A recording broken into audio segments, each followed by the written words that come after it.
À Vannes, l'école Notre-Dame de Toulverne accueille 35 élèves de la grande section au CM2 répartis en 3 classes. L'équipe enseignante et les familles portent ce projet avec conviction, enthousiasme et une adhésion réelle à la proposition pédagogique et humaine de l'école.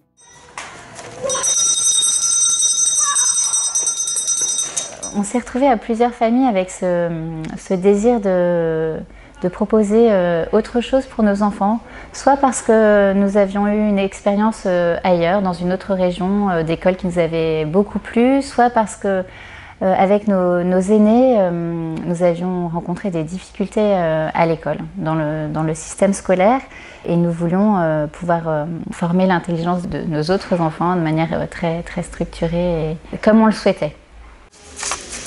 Bonjour maîtresse. Bonjour Joseph. Je suis institutrice depuis 4 ans dans cette école, depuis la fondation de l'école. On voit beaucoup d'évolutions au cours de l'année, et surtout qu'en plus on a des doubles niveaux.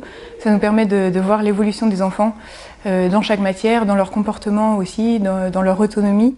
Il faut que je te lise la recette, que tu rassembles les éléments, S, pourquoi on se traîne maintenant qu'il se transforme, que nous nous pressions pour faire la potion, oui, ONS. Dans la classe de grande section CP, il y a 9 élèves. Donc c'est vrai que c'est une grande chance de pouvoir travailler avec eux. On a vraiment le temps pour chacun. On a le temps de reprendre tout de suite ce qui ne va pas. On a le temps d'être vraiment avec chacun et au rythme de chacun. Celui qui avance un peu plus vite, on peut lui donner du temps. Celui qui avance moins vite, on a du temps aussi pour lui. Il y a du bon dans l'ancien et dans le nouveau. L'idée, c'est pas de faire une école d'hier avec des enfants d'autrefois. Pas du tout, au contraire.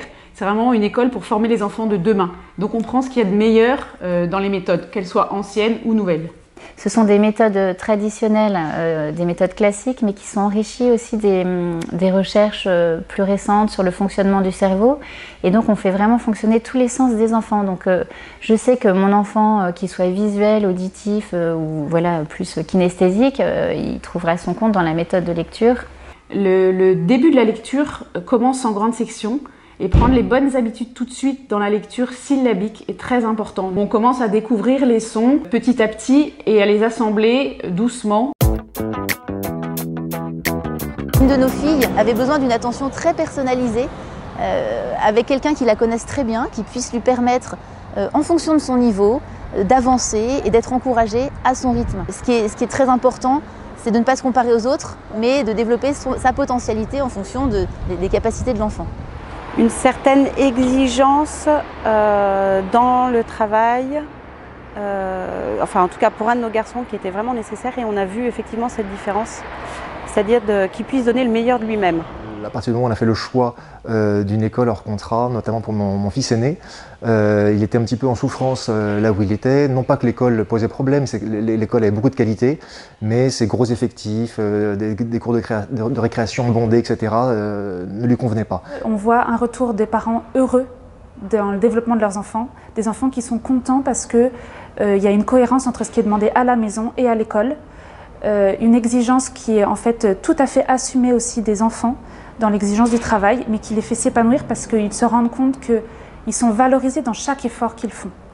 Avec ces histoires de médailles, de bons points, d'encouragement, on les prend là où ils sont pour les accompagner plus haut. Je m'appelle Pierre-Yves, j'aime beaucoup l'écriture, les mathématiques, et le sport et l'histoire. Le bricolage. J'aime les mathématiques et les dictées. L'écriture aussi. J'aime un peu moins la grammaire. J'aime beaucoup jouer avec mes amis.